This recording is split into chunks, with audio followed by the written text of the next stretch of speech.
Okay, we're going to look at the fact that equations can be in polar form or rectangular form. And we're going to think about what an equation like r equal 4 really means, what it would be.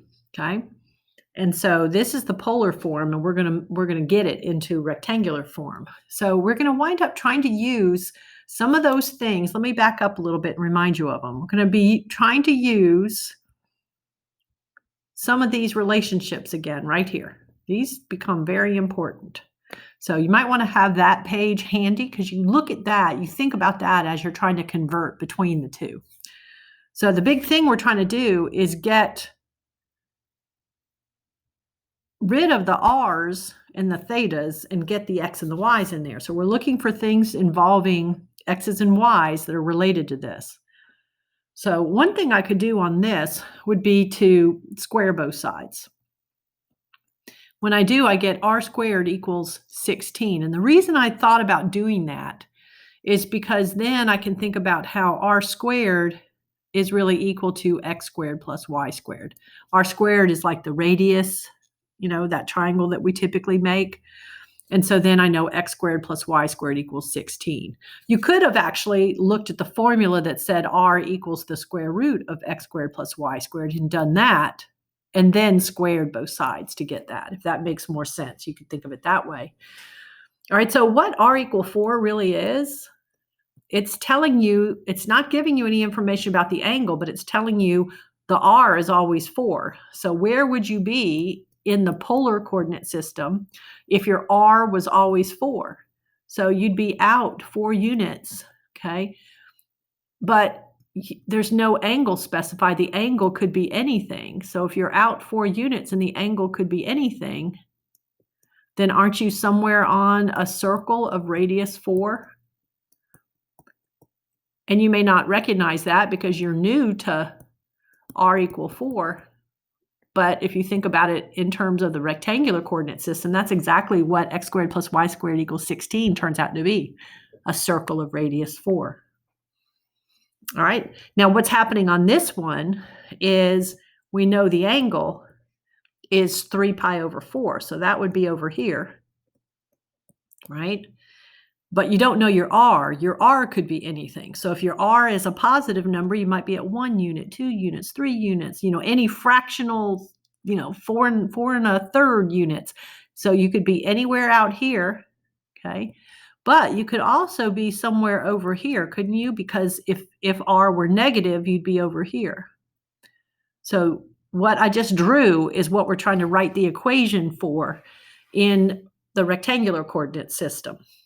Okay. So the mechanics of it, if you want to use an algebraic approach and not just look at it, like I can look at that, I can tell the equation for this is going to be y equals negative x. The slope is -1 of that line. That's got to be it. But here's the algebra that can get you there. Tan theta, do tangent of both sides. Okay. When you do the tangent of both sides, you know that this right here, tangent of 3 pi over 4 is -1. Tangent of theta, we need to get y's and x's in there, and that's one way we can do it. Tangent of theta would be y over x, and then I would just multiply through by the x at that point on both sides, and that would give me my equation being y equals negative x. Okay. All right. So let's try another one. Now this one I can't really think about what this is. Like I could on r equal 4 and theta equal 3 pi over 4. This one's harder for me to just think about because it involves the secant. And it involves both the theta and the r. So it's a little more complicated. So I'm going to be using mostly an algebraic technique. So one of the things I know is on that front page, all those relationships, I didn't have anything involving secant. So I'm gonna get rid of the secant. I know it's equal to 1 over cosine. So that'll help me to get some cosine in there. And then, so that's really, at this point, that's really -2 over cosine theta equals r. Well, can't I multiply both sides by the cosine theta? Okay. The reason I'm thinking about doing that is then I get this r cosine theta on the left, and I just get -2 on the right. Because I was looking at that front page, I want to get cosine theta into the mix. And then if I can get r cosine theta, I can replace, let me write it again up here, r cosine theta equals -2. And then r cosine theta is what x is. So this is really just x equals -2, believe it or not. Okay. So I really couldn't personally see that. X equal -2 is this line over here. And I couldn't tell that that would be -2 secant theta. I couldn't do this without having done it algebraically. I don't have an intuitive feel for what that graph would have looked like. Okay. All right. So here we have r equals 10 sine theta. All right, we're trying to figure out what we got going on here. This one has some complicated algebra in it, but I thought it might be worth showing it to you anyway. So what I could do on this is I could wind up getting the x and the y in by using that r right there, and maybe just multiplying both sides by r. I already have an r. If I multiplied here by r and multiplied here by r, and I did that instead of squaring both sides like I did earlier because I wanted that r on this side. I was thinking if I could get the r on this side, then I'd have an r sine theta, and that's actually y. So that's kind of why I've just multiplied by r. I didn't think squaring both sides got me anywhere. You know, that doesn't seem to show me something that would be on that first page. So until you get more familiar, you know, you may not know the first thing you should try. So you may take some wrong steps, but that's okay. So now I have that r squared equals, and I want you to think about this as 10 times r sine theta. I'm just moving the 10 and the r around. It's multiplication, so that's okay to do. Because then this can be replaced with y. And this can be replaced with x squared plus y squared. So really right there, I've got an equation. The only issue with it is it's not like a typical way an equation looks. And so I'm going to wind up doing something here to just clean it up a little bit. I'm going to bring the 10y over and get it equal to 0. And what I wanted to try to do is show you how this is really a circle. Okay. And so to see it, I want to take this y squared minus 10y. And you remember back when you solved quadratic equations in the pre-calculus class, the square root method was actually the end of completing the square. And we did not have to show you completing the square, but here's when you would actually need to know that to be able to get this in a proper form.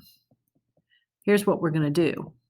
I really want to add something here. So this becomes something squared. See, I want that to become something times itself. I'll just be bringing the x squared down. And then this will be something squared. And then whatever I added there, I've got to add it to this other side. Otherwise, I'm changing the problem. So 0 plus that's just going to be whatever that turns out to be in the box. And so it's a little weird completing the square, but the idea is I know this would be y, and whatever I put here is going to have to wind up giving me a 10 in the middle. So this would get added to this to make a negative 10y. So it has to be half that middle term. Has to be half that middle term, and it'll be negative to get a negative 10y. And then if that's what it took, okay, then that means this spot right here needs to be a 25 so that I can do that. So I'm going to add 25 to both sides. So what I wind up having is x squared plus y minus 5 squared equals 25. So this right here, I'll do the graph right in this spot.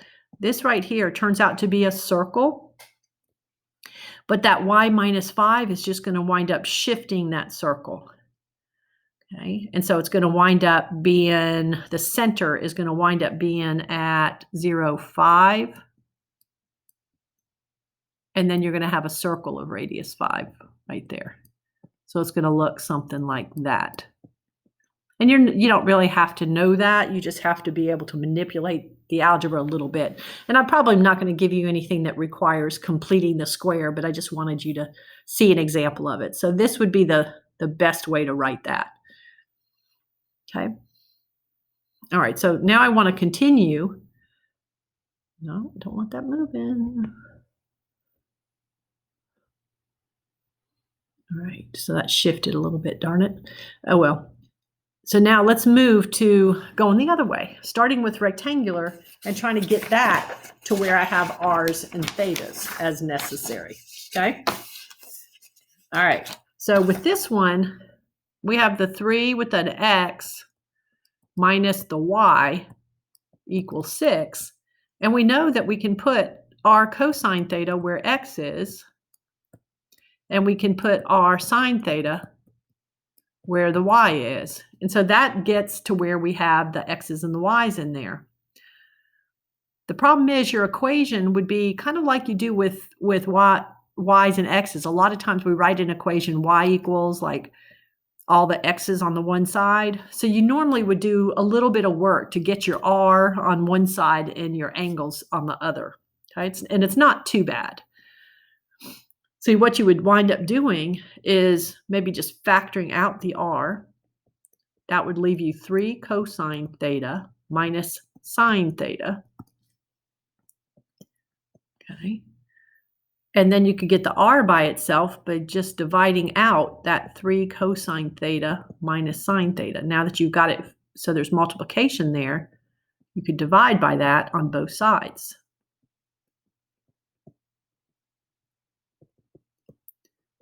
Okay.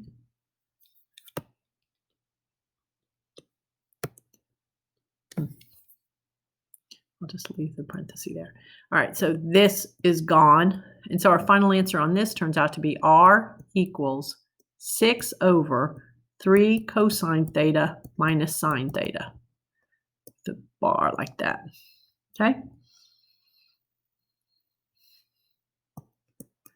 And that would be your answer. All right, now here we have, this is a circle. And it's a circle that's shifted to the left 1 unit. So it's this circle would look like this. Over here would be the new center, and it would be a circle kind of like that. You don't have to know that ahead of time, but I just thought I'd share. All right, so now what we're going to do here is something similar to what we did before, but the algebra just gets kind of messy. Like r cosine theta plus 1 has to be squared, and then r sine theta has to be squared, and that should equal 1. So you work this out. This is r cosine theta plus 1 times itself. Helps to write it. And this is r sine theta times itself. And that would equal 1. So here I got to do some foiling. So I'm going to get r squared cosine squared theta plus r cosine theta times 1 plus 1 times r cosine theta, and then plus 1 times 1. And then here, this isn't foiling, this is multiplication between there, so it's just going to turn out to be plus r squared sine squared theta. Okay, see how that's just r times r and sine theta times sine theta. It's not a foiling. This one's foiling because of the plus right there. Okay, so let's see if we can clean this up a little bit. So let me just see. I've got an r squared cosine squared theta plus, there's 2 of these, 2 r cosine thetas plus 1 plus this r squared sine squared theta. Okay. All right, so one thing I already noticed is I could knock the 1 out on both sides. Okay, if I did that, this is gone, and this is a 0 here. These are both gone. And then the other thing I noticed, I'm going to put them next to each other so you can see it better, is that if I write those next to each other, and then let me keep this 2r cosine theta sitting here. Remember, it's to 0 at this point. This r squared cosine squared theta, this part right here, the r squared could be factored out. Okay, when I do, I have a cosine squared theta plus sine squared theta. All right, so that should look familiar because this is equal to 1. So that equals 1, doesn't it? Because it's the Pythagorean identity. So I have r squared plus 2r cosine theta equals 0. Okay. All right, so now I have an equation. I can manipulate a little bit more. There's an r common, so I'm going to factor out the r from both of those. That's what I'd have. This is multiplication. So that means either r would equal 0 or r plus 2 cosine theta would equal 0. All right, but if you think about what r is, it's the radius. If r equals 0, it means that you're nowhere out from the center of the circle. So you really don't have anything. So you don't get anything from there. And then with this, we're just going to manipulate it a little bit. Let me just do it right here. I'm just going to move the 2 cosine theta to the other side by subtracting it. And there you have it. Okay. So you oftentimes get circles like this showing up. And so it's kind of interesting when you think about it. See that cosine theta? That's the situation where the circle got kind of moved in the horizontal direction. It got shifted in the horizontal direction. Okay. Now, let me just back up a minute to the other circle we did. Remember the one on the first page turned out to be a circle. It's kind of got messed up down here, but this one turned out to be, this one turned out to be x squared plus y minus 5 squared equals 25 equals 25. And it turned out to be a circle with radius 5 up 5. Notice the original problem was 10 sine theta. See how that had the sine theta? So r something sine theta turns out to be a circle that's been moved up or down. And then when you have like r equals something cosine theta, that's a circle that gets moved left to right. But you don't need to know a lot of that. All right, let me fix this little piece right here before I move on in case you're trying to follow and that looks messy. It shifts sometimes when I'm doing this. So this is x squared plus, that was y minus 5, y minus 5. We did that first actually, then got the 25. Okay.